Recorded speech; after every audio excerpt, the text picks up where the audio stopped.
Bueno, vamos a repasar un poco los temas que hemos visto hasta ahora y miremos la situación 55, que es un examen donde se incluyen temas del 1 al 14. Hay 5 preguntas. Vamos a intentar responderlas y así repasamos cosas diferentes. Mirad, la primera dice, en una muestra como esta, menos 1, 0, 1, 16, que ya está ordenada, siempre conviene, si se hace manualmente, ordenarla, sobre todo si hay por en medio cálculos de mediana y de cuartiles, etc. Por lo tanto, tenemos 4 valores, como podéis ver, ordenados de menor a mayor. Dice, no es cierto, ¿qué no es cierto? Fijaos, el rango intercuartílico es 17. No, ni mucho menos. Porque fijaos que el rango es 17. Desde menos 1 hasta 16 hay un rango de 17, porque 16 menos menos 1 es 17. Por lo tanto, es el rango, no el rango intercuartílico. Para ver el rango intercuartílico tendríamos que buscar cuál es el tercer cuartil, que estaría aquí, en medio, entre 1 y 16, en el promedio de 1 y 16, y el promedio entre menos 1 y 0. Y evidentemente no sería 17, sería menor que 17. Por lo tanto, esto no es cierto. Y es lo que hay que contestar. Esta es la respuesta correcta. ¿El rango intercuartílico es 17? No es cierto, porque se busca lo que no es cierto. En cambio, la mediana dice 0,5. Efectivamente, la mediana es 0,5. Como hay 4 valores, es par, estamos entre los dos del medio, 0,5. La media es 4. Fijaos, si yo sumo 16 más 1 más 0 más menos 1, esto me da 16. 16 dividido por 4 es una media muestral de 4. Y el tercer cuartil, 8,5. El tercer cuartil hemos dicho que estaríamos entre 1 y 16. El promedio de 1 y 16 es 17 partido por 2, que es 8,5. Por lo tanto, ni esta, ni esta, ni esta hay que elegirlas porque están bien, porque me piden cuál es la que no es cierta. La segunda, dice, en una muestra con una variable que se ajusta bien a una distribución normal y que se resume así, 20 más menos 3, porque como se ajusta a la distribución normal, es coherente resumirla con la media y la desviación estándar, siempre que veáis esto, acordaos, es media y desviación estándar, podemos afirmar, dice, que el percentil 97,5 es aproximadamente 26. Fijaos, si yo sumo 20 más 3 es 26. 26, a su izquierda, habrá el 68,5 que habría entre 17 y 23 más la cola de la izquierda. No habrá el 97,5. Sería el 97,5, el percentil 97,5 si cogiéramos el... No, lo estoy diciendo mal, perdón. Sí, efectivamente, esta es correcta, porque fijaos que he cogido 2 veces 3. 2 veces 3 es 6. 26. Lo estaba diciendo como si fuera sobre el 23. Antes me estaba equivocando. 26 es 2 veces 3. 2 veces 3 es 6, más 20 es 26. Ahora sí que tengo que desde el 26 a la izquierda tengo acumulado el 95 que habría entre 14, que es 20 menos 6, y 26, tengo el 95 más en la cola de la izquierda, que es 2,5. ¿De acuerdo? Por lo tanto, efectivamente, es el percentil 97,5. Esta es la respuesta correcta. Dice que el 95% de la población aproximadamente tiene valores entre 17 y 23. No, entre 17 y 23 aproximadamente es el 68,5. Porque es restar una vez la desviación estándar y sumarle una vez la desviación estándar. Y esto es precisamente aproximadamente el 68,5. ¿Que el rango intercuartílico es 6? No. El rango intercuartílico, con esto no tienes información de cuál es el rango intercuartílico. Se podría llegar, pero mirando tablas, etcétera, de la campana de Gauss, pero no, porque precisamente el rango intercuartílico lo que hace es coger un rango de valores dentro del cual hay el 50%, y aquí entre 17 y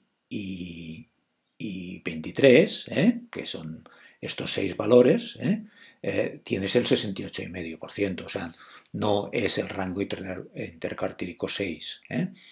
Dice que el 68,5% de la población aproximadamente tiene valores por encima de 17. No, por encima de 17 tendríamos 68,5% más lo que hay en la cola de 23 para arriba. Por lo tanto, tampoco no es correcta esta respuesta. Por lo tanto, la respuesta correcta era la A. ¿De acuerdo? Que a la izquierda de 26 hay un 97,5%, por lo tanto, que es el percentil 97,5, 26. Vayamos por la 3. Dice, se nos dice que la correlación entre dos variables es 0,75 con una P superior a 0,05. Con esto ya sabemos que es positiva la correlación y que no es estadísticamente significativa, ¿vale? Que tiene una magnitud considerable, pero no es fiable, ¿de acuerdo? Entonces, podemos afirmar que estamos trabajando, no que hay un error, que estamos trabajando con una muestra muy grande. No, no.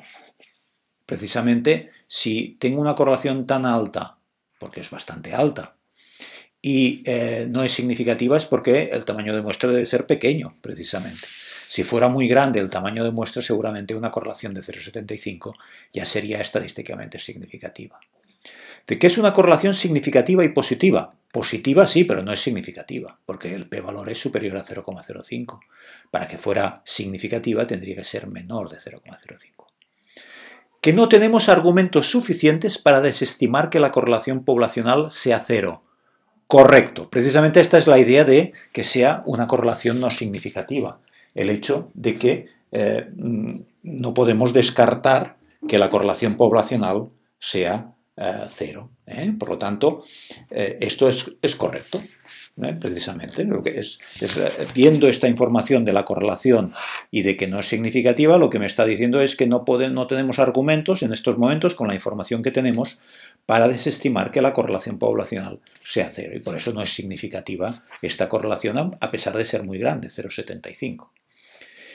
Que no es suficiente saber el p-valor, que el p-valor es mayor de 0,05, que necesitamos saber con precisión el p-valor para tomar una decisión, en absoluto. Las decisiones se toman en función de si es mayor o menor de 0,05. Por lo tanto, esto tampoco no es correcto. Por lo tanto, ya tenemos, la respuesta correcta sería la C. Vamos con la cuarta. ¿De qué afirmación entre las siguientes es cierta? Pues buscamos la que es cierta. Dice, cuanta más dispersión tenemos en dos grupos a comparar, más dispersión, quiere decir que los valores están todos mucho más alejados de la media en cada uno de los dos muestras que estoy comparando, menos tamaño de muestra necesitamos para encontrar diferencias significativas. Acordaos, esto es sobre la lección 13, la introducción a las técnicas de comparación. Dice, si hay mucha dispersión, menos tamaño de muestra. No, cuanta más dispersión tengo, más tamaño de muestra necesito para ver diferencias significativas. Porque si hay mucha dispersión, tengo que tener mucha fiabilidad a través de mucho tamaño de muestra para fiarme de que la media muestral que estoy calculando es fiable. Y por lo tanto, voy a necesitar más tamaño de muestra para que una diferencia determinada de medias muestrales que yo estoy viendo, poder decir que es significativa, que es estadísticamente significativa, que es un valor, que es una diferencia que ya la vería a nivel poblacional. ¿De acuerdo? Por lo tanto, no es correcta. La segunda, la B. Cuanta menos diferencia haya entre las medias muestrales de dos grupos, cuanto menos diferencia, cuanto más próximas estén las dos medias muestrales a comparar, menos tamaño de muestra necesitamos para detectar significación estadística. Tampoco es correcta. Fijaos, si yo tengo dos muestras que tienen medias muy parecidas, muy similares, con tamaño de muestra pequeñito no voy a ver que es significativo. Necesitaré un tamaño de muestra enorme para poder fiarme de que aquella diferencia pequeña es no solo muestral, sino que es poblacional también. Por lo tanto, muy importante, detectar que esta también es incorrecta. Una técnica estadística de comparación de dos poblaciones aplicada a dos muestras con medias muestrales iguales nos dará un p-valor de 0, independientemente de la dispersión que tengamos. una técnica estadística de comparación de dos poblaciones aplicada a dos muestras con medias muestrales iguales nos dará un p-valor de 0. No, nos daría un p-valor de 1 precisamente. No, porque son iguales, no hay ninguna razón para rechazar la hipótesis. Me está diciendo, fijaos, que tengo dos muestras con las medias muestrales iguales y estoy diciendo que son significativas las diferencias. O sea, que tengo dos muestras con la misma media muestral y voy a sacar la conclusión de que son diferencias significativas. Si son iguales las muestras, ¿cómo voy a poder decir que las poblaciones tendrán medias diferentes? ¿De acuerdo? Evidentemente, esto no es cierto tampoco. La cuarta dice, hay muestras con simetría en sus valores que no se ajustan bien a una distribución normal. Esta sí que es correcta. Porque dice, me habla de la simetría, no de la kurtosis, ¿veis? Simetría es una condición para la normalidad, pero también la kurtosis. O sea, el reparto, un determinado reparto entre centro y periferia. Evidentemente yo puedo tener una muestra simétrica, muy simétrica, que no sea distribución normal. Por ejemplo, imaginaos que yo cojo, yo qué sé, el valor menos 1000, menos 999, menos 998. Y el 998, 999 y el 1000. Esta muestra de 6 valores es simétrica perfectamente, gira en torno a 0 perfectamente, pero kurtosis en absoluto, porque todo está en los extremos y en el centro no hay nada. Por lo tanto, claramente esta respuesta es correcta. Hay muestras con simetría en sus valores que no se ajustan bien a una distribución normal. Muy bien, vayamos por la quinta, la última. Dice, ¿qué afirmación entre las siguientes es cierta? Si la odds ratio entre dos variables dicotómicas nos da un intervalo de confianza del 95% que va de 0,9 a 1,1, se trata de una relación significativa porque es un intervalo muy estrecho. El intervalo es muy estrecho, es verdad, pero no es significativa. ¿Por qué? Porque tiene el 1 dentro. Si tiene el 1 quiere decir que la no relación es posible. O sea, el que sea significativa o no depende de la amplitud del intervalo, sino depende, en el caso de la odds ratio, de que el 1 esté dentro del intervalo del 95% o de que no esté. Por tanto, esta respuesta no es cierta.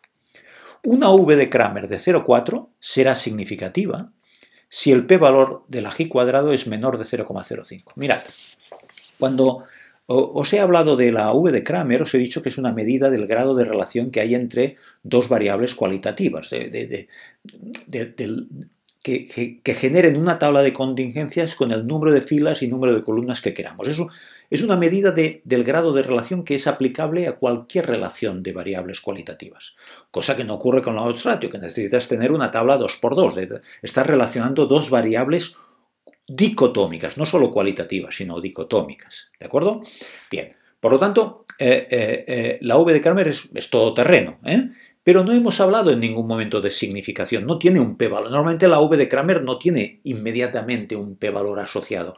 El p-valor que se le asocia habitualmente es el de la g cuadrado. O sea, si yo tengo una g cuadrado significativa, quiere decir que aquella V de Cramer será más grande o más pequeña. En este caso es una V de Cramer relativamente pequeña, 0,4. Hay poca relación, no es una relación muy grande. Pero es significativa porque hemos visto que la g cuadrado me dice que es menor de 0,05 y por lo tanto que hay relación. ¿De acuerdo? Por lo tanto, esta es la respuesta correcta. Esta es correcta, la B. Una correlación de Pearson entre dos variables cuantitativas con un intervalo de confianza del 95% que vaya de 0,1 a 0,9 no es una correlación significativa porque es un intervalo demasiado amplio.